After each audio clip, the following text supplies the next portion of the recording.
നാളെ തദ്ദേശ തെരഞ്ഞെടുപ്പിന്റെ ഫലം വരാൻ ഇരിക്കുന്നു. ഇനി മണിക്കൂറുകൾ മാത്രമേ ഉള്ളൂ. രാഷ്ട്രീയ കേരളം ആകാംക്ഷയോടെ കാത്തിരിക്കുന്ന ആ തെരഞ്ഞെടുപ്പ് ഫലം പുറത്തു വരാൻ. അതിനു മുൻപ് എന്തായിരിക്കും കേരളത്തിന്റെ മനസ്സിലുണ്ടായിരുന്നത്? ഏതൊക്കെ നിലയ്ക്കാണ് നമ്മുടെ വോട്ട് വഴി നീങ്ങിയത്? ഏതൊക്കെ വിഷയങ്ങൾ സ്വാധീനിക്കപ്പെട്ടിട്ടുണ്ട്? ഈ വരാൻ പോകുന്ന തെരഞ്ഞെടുപ്പ് ഫലം തൊട്ടടുത്ത അസംബ്ലിയിലേക്ക് സഞ്ചരിക്കുന്ന കേരളത്തെ സംബന്ധിച്ച് എന്തുമാത്രം ദിശാസൂചികയായി മാറും, വഴികാട്ടിയായി മാറും, ആ നിലയ്ക്ക് എന്തുമാത്രം പ്രാധാന്യമുണ്ട് എന്നീ വിഷയങ്ങളെക്കുറിച്ച് സംസാരിക്കുകയാണ് അവസാന മൊമെന്റിൽ. ഏതൊക്കെ സാധ്യതകൾ, ഏതൊക്കെ പാർട്ടികളുടെ അല്ലെങ്കിൽ ആത്മവിശ്വാസം, അതിന്റെ ഘടകങ്ങൾ, ഇവയെക്കുറിച്ചെല്ലാം. എന്നോടൊപ്പം എഡിറ്റേഴ്സ് പ്രമോദ് രാമൻ, ഒപ്പം KR സാജു ഞങ്ങളുടെ ഇൻപുട്ട് എഡിറ്റർ, ഒപ്പം വിവിധ ബ്യൂറോ ചീഫുമാരെയും തത്സമയം പ്രതീക്ഷിക്കുകയാണ് ഈ ഒരു മണിക്കൂർ സമയത്തേക്ക്. നമ്മൾ ആദ്യം പരിശോധിക്കുന്ന ഒരു കാര്യം, കേരളത്തിൽ അങ്ങനെ തദ്ദേശ തെരഞ്ഞെടുപ്പിനെ കുറിച്ച് പറയുമ്പോൾ എപ്പോഴും ഒരു കാര്യമുണ്ട്. തദ്ദേശ തെരഞ്ഞെടുപ്പ് കേരളത്തിന്റെ ആകമാനമുള്ള മൂഡ് പ്രതിഫലിപ്പിക്കുന്ന ഒന്നല്ല. മറിച്ച് എഡിറ്റർ അത് പ്രാദേശികമായ താല്പര്യങ്ങളാണ്, സ്ഥാനാർത്ഥിയോടുള്ള സവിശേഷമായ ഇഷ്ടമാണ് എന്നൊക്കെ പറയുമല്ലോ. കേരളത്തിൽ ഇപ്പോൾ ഇന്നിപ്പോൾ ഞാൻ പോയിട്ട് തദ്ദേശ തെരഞ്ഞെടുപ്പിൽ ഒരു വോട്ട് ചെയ്താൽ കേരളത്തിലെ സർക്കാർ മാറുമോ? ഇല്ലല്ലോ. അപ്പോൾ പിന്നെ സർക്കാരിനോടുള്ള ഒരു സംഗതി അല്ലെങ്കിൽ സ്റ്റേറ്റ് വൈഡ് പൊളിറ്റിക്സുമായി ബന്ധപ്പെട്ട എൻ്റെ അഭിപ്രായം രേഖപ്പെടുത്താനുള്ള ഒരു വേദിയല്ല എന്നായിരിക്കും ആളുകൾ കാണുക.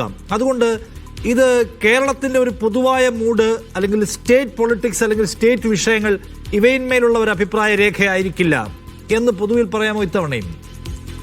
നിഷാദ്, അതിനകത്ത് അതൊരു എന്താ പറയാ, രണ്ട് മുന്നണികളും മാറി മാറി അവരുടെ റിസൾട്ടിനെ ന്യായീകരിക്കാൻ ഉപയോഗിക്കുന്ന ഒരു കാര്യമായിട്ടാണ് നമ്മൾ കാണേണ്ടത്. അതായത് ഇപ്പോൾ LDF അനുകൂലമായിട്ടാണ് ഇത്തവണ വിധി വരുന്നത് എന്ന് കരുതിക്കോളൂ. എന്ന് വെച്ചാൽ മെജോറിറ്റി അങ്ങനെയാണെങ്കിൽ UDF പറയുന്നത് ഒരുപക്ഷെ അതാണ്, ഇത് സർക്കാരിനെ മാറ്റാൻ വേണ്ടിയുള്ള വിധിയെഴുത്തല്ല, ഇത് പ്രാദേശിക വിഷയങ്ങൾ മുൻനിർത്തിയുള്ളതാണ്, അല്ലെങ്കിൽ മറ്റു ചില വികസന പ്രശ്നങ്ങൾ മുൻനിർത്തിയുള്ളതാണ്. ഒരുപക്ഷെ അതായിരിക്കാം അങ്ങനെ വോട്ട് മാറിയത് എന്നതാവാം.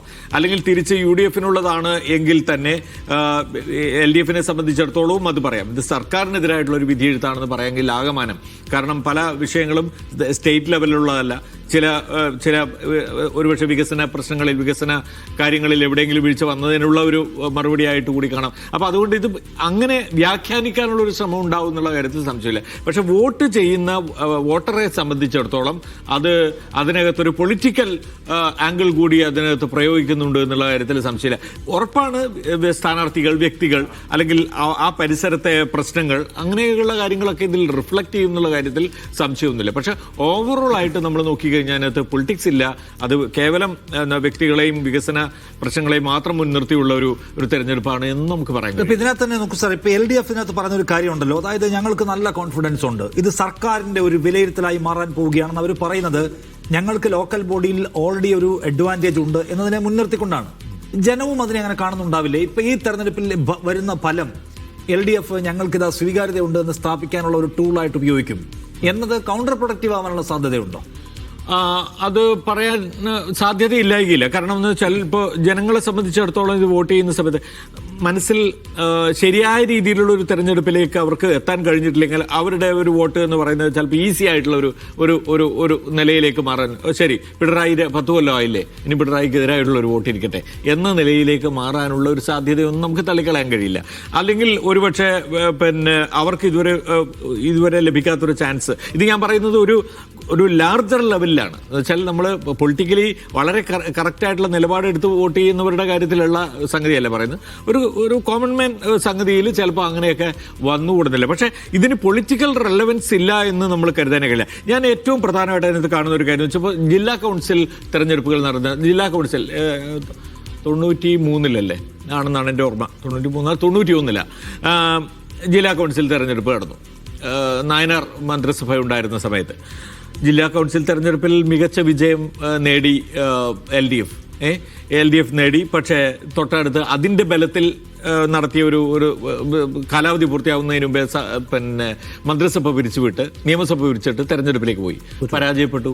അപ്പോൾ അവിടെയും ഒരു പൊളിറ്റിക്കൽ ആംഗിളിലാണ് ജനങ്ങൾ വോട്ട് ചെയ്തത് എന്നുള്ളത് ഉറപ്പാണ്. ഇല്ലെങ്കിൽ അതേ വോട്ട് ഒരുപക്ഷെ നിയമസഭാ തെരഞ്ഞെടുപ്പിൽ കാണണമായിരുന്നു, അല്ലെങ്കിൽ നിയമസഭാ തെരഞ്ഞെടുപ്പിന് വേണ്ടി കാത്തുവെച്ച വോട്ട് ഇവിടെ വേണമായിരുന്നു. ഒരു തരത്തിലുള്ള പൊളിറ്റിക്സ് അവിടെ ഉപയോഗിച്ചിട്ടുണ്ട് ജനങ്ങൾ, അതിൽ തർക്കമില്ല. അതെല്ലാ കാലത്തും കേരളത്തിൽ എല്ലാ കാലത്തും പൊളിറ്റിക്കലായിട്ടുള്ള ഒരു വോട്ടായിട്ട് തന്നെയാണ് ഈ ഇലക്ഷൻസിൽ നമ്മൾ കാണുന്നത്. പക്ഷേ മറ്റു പല ഘടകങ്ങളും അതിനെ സ്വാധീനിക്കുന്നുള്ള ഓക്കെ, കാര്യത്തിൽ. സാജു, ഞാൻ ചോദിക്കട്ടെ, ഈ തെരഞ്ഞെടുപ്പിൽ ഒരു മൗലികമായ ചോദ്യം, അതായത് ഈ തെരഞ്ഞെടുപ്പിലെ അജണ്ട തീരുമാനിക്കാൻ ഒരു സംഗതി ഉണ്ടല്ലോ, അതിപ്പോ ആരാണ് ഫിക്സ് ചെയ്തത്? ഇപ്പൊ പ്രതിപക്ഷത്തെ സംബന്ധിച്ച് ഒരുപാട് സാധ്യതകൾ ഉണ്ടായിരുന്നു അവരുടെ മുമ്പിൽ. പക്ഷെ അവസാനം നമ്മൾ മുഴങ്ങിക്കേട്ടതും ഹെഡ്ലൈൻസിൽ ദിവസങ്ങളോളം നിറഞ്ഞതൊന്നും വേറെ പല വാർത്തകളുമാണ്. അപ്പൊ ഇതിൽ ഈ ദിവസങ്ങളിൽ പ്രചാരണത്തിന്റെ ഈ ഘട്ടങ്ങളിൽ അജണ്ട തീരുമാനിക്കുന്നതിൽ ആർക്കാണ് എഡ്ജെടുക്കാൻ പറ്റിയത്?